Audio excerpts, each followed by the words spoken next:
sagutin mo ako, saan nagsimula ang away sa tingin mo? Nung paglabas ko po, wala po siyang pasabi-sabi. Bigla na lang niya po akong sinuntok. Sino bang naunang lumabas ng tren?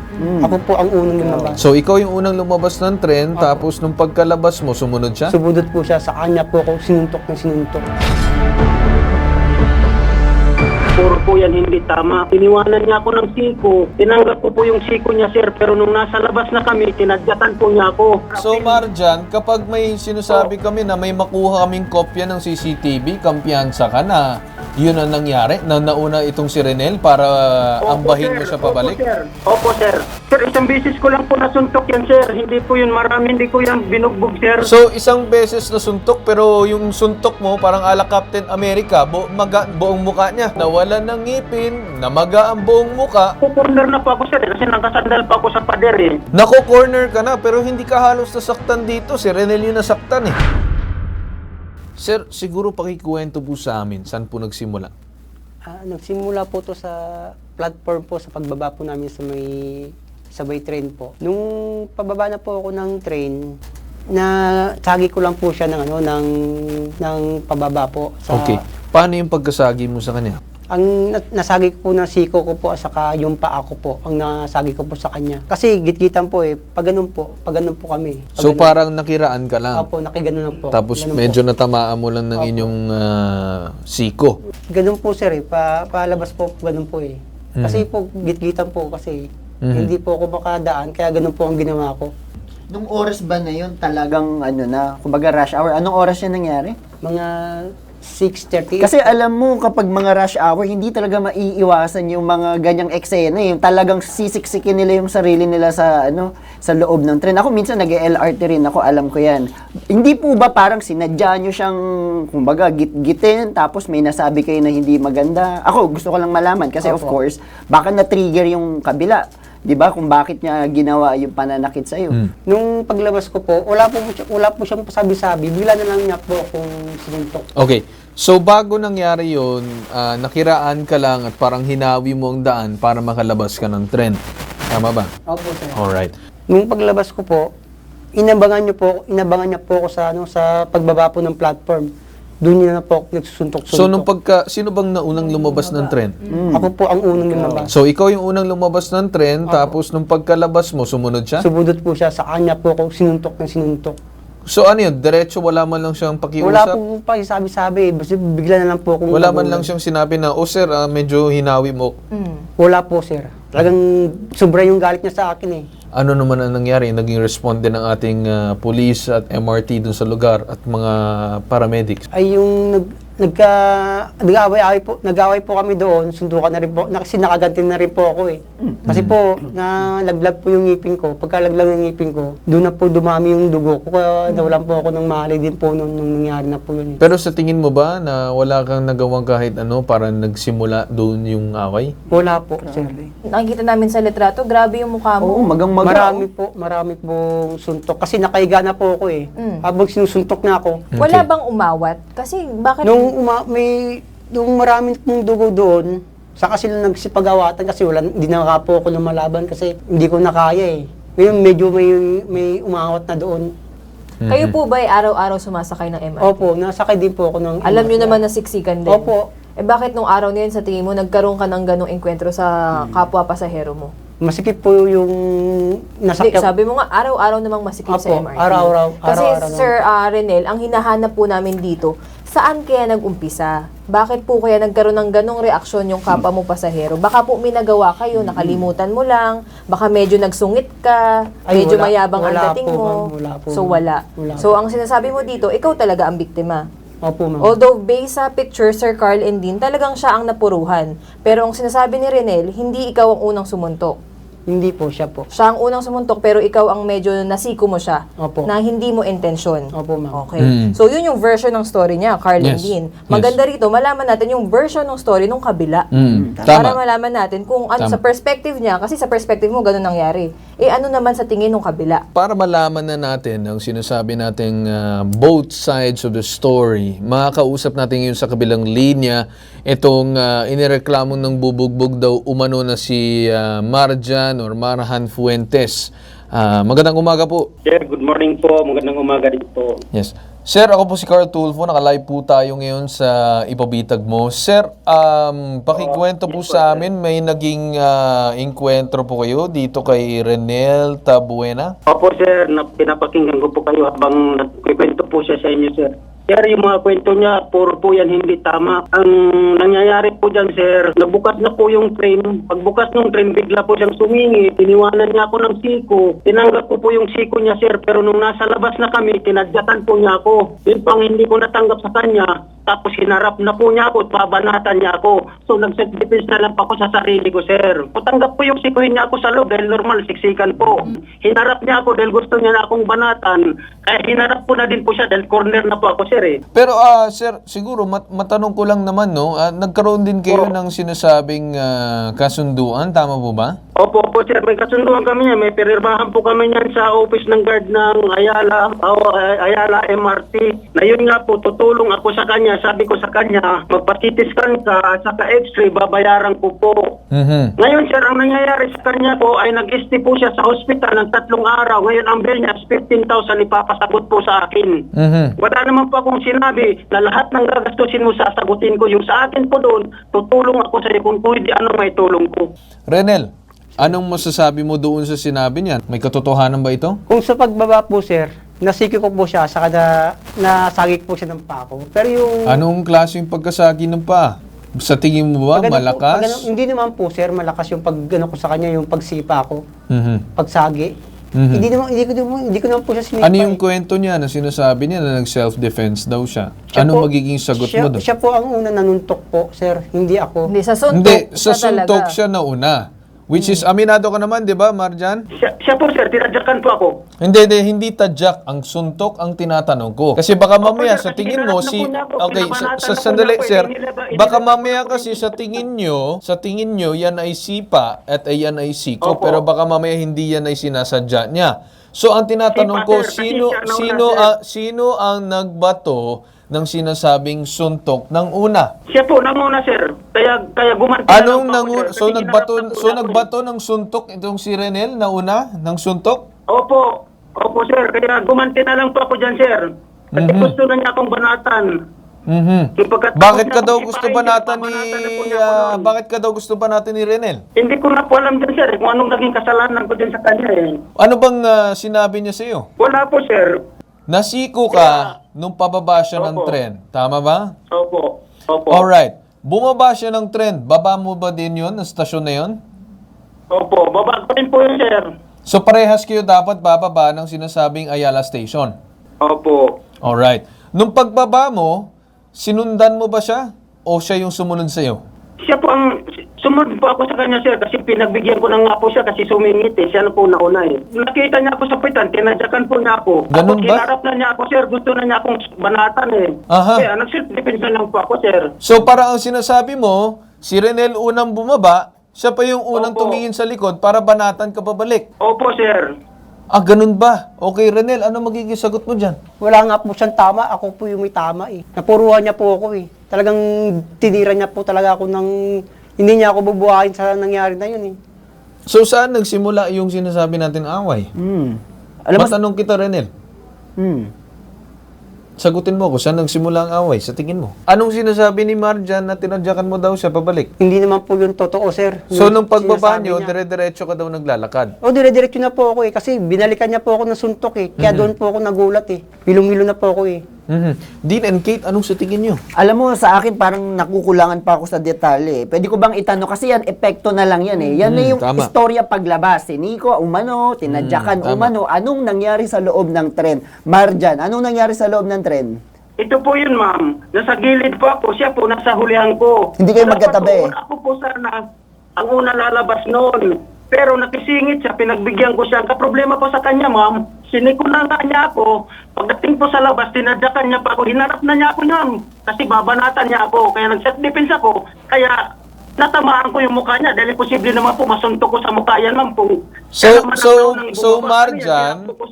Marjan, kapag may sinasabi kami na may makuha kaming kopya ng CCTV, kampiyansa ka na yun ang nangyari, na nauna itong si Renel para ambahin mo siya pabalik?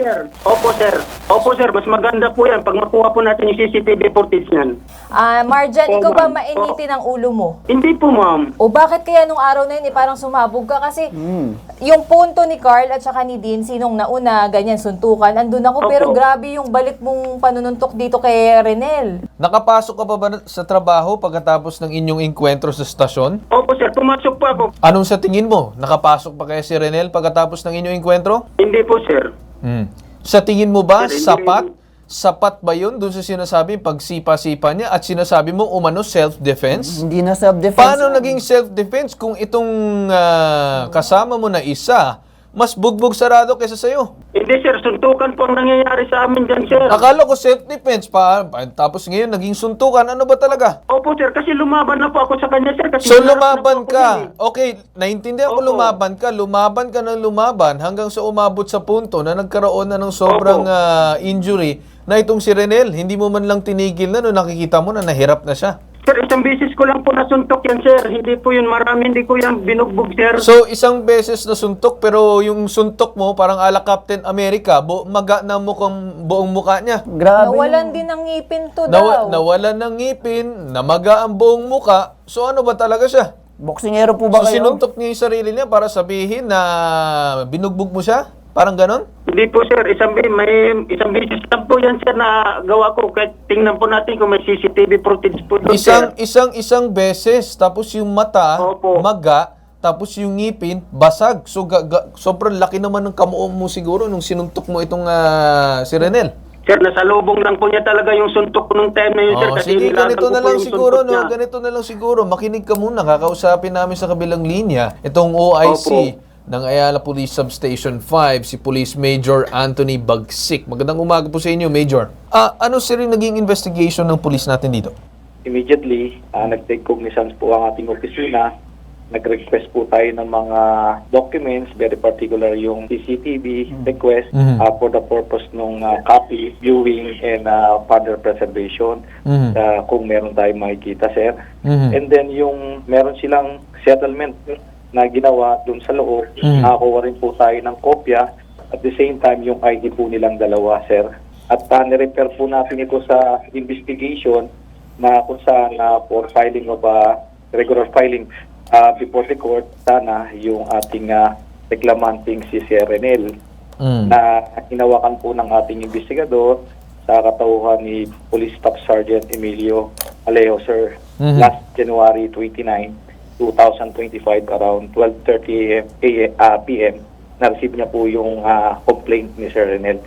Yun nga lang po, sir, kailangan lang po tayo mag-produce nung kanyang medical legal para mag-posto po yung criminal complaint niya before the court, sir.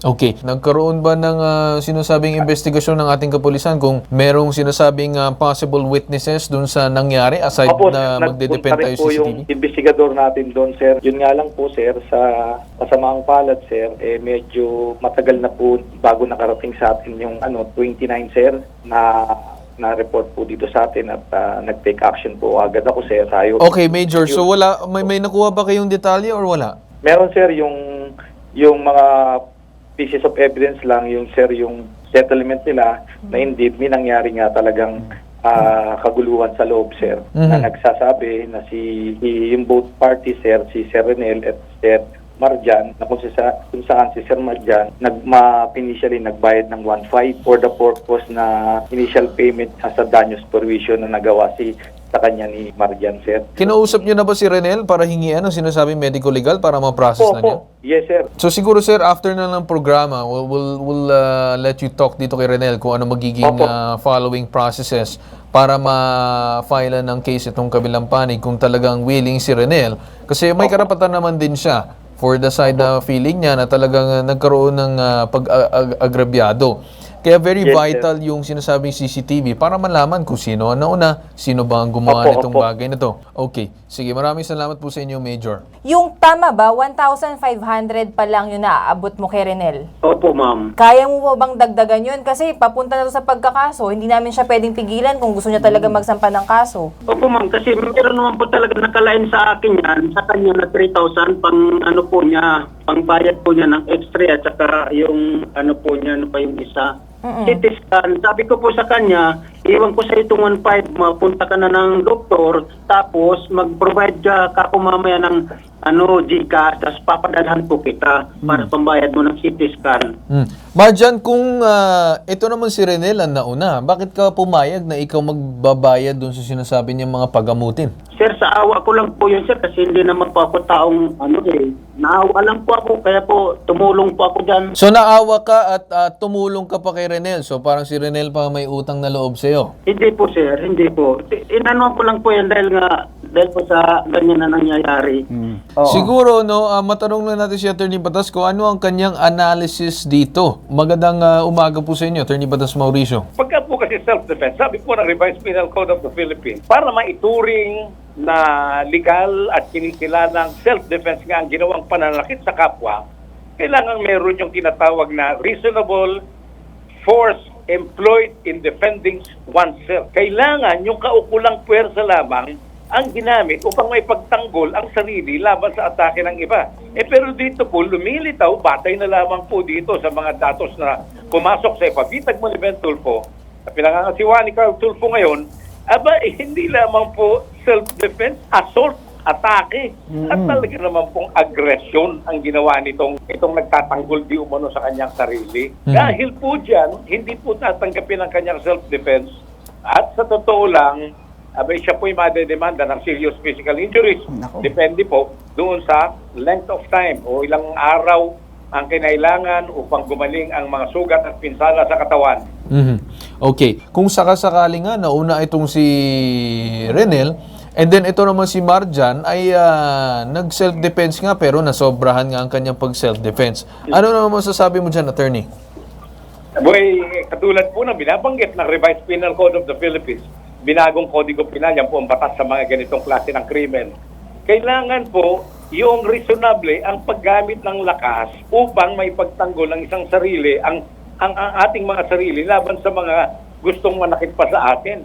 Hindi po tatanggapin ng mga hukuman na pagtatanggol sa sarili ang ginawa nitong sinasabing tinadyakan muna siya sapagkat napakalaki po ng pinsalang kanyang ibinigay. Tama. O kung siya pa'y tinadyakan, gumanti siya ng isang suntok, tinamaan na niya, tama na dapat, pareho na sila ng pinsalang natamo. Pero lumilitaw po hindi ginamitan talaga niya ng sobrang lakas.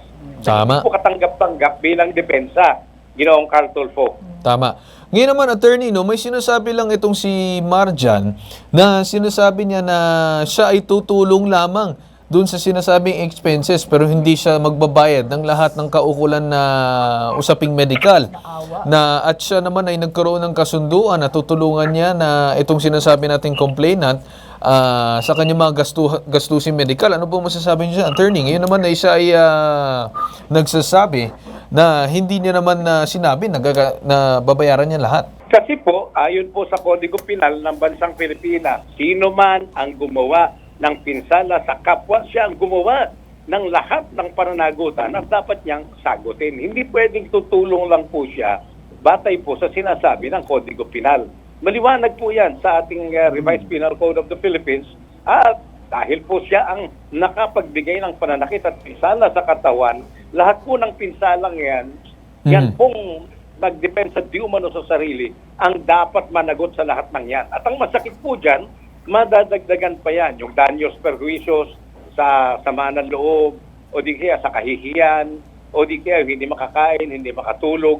At pagkatapos yung panahong hindi siya nakapasok sa trabaho, lahat po ng yan babayaran po nito pong sobra ang pananakit. Ginawang Carl Tulfo. Okay. Very much clear, no, attorney, ang sinasabi ninyo na kapag nagkaroon ng sinasabing inkwentro, it should be justified. Hindi ito pwede balikan ng isang suntok tapos 6 and then so what. Nadadami yung sinasabi natin physical injury laban naman dun sa nanuntok. Wala naman. So medyo magmumukha yung iba kasi yung storya dito. So very much clear, attorney, na may karapatan ng ating complainant na mag-file ng sinasabing demanda laban po dito sa kabilang panig.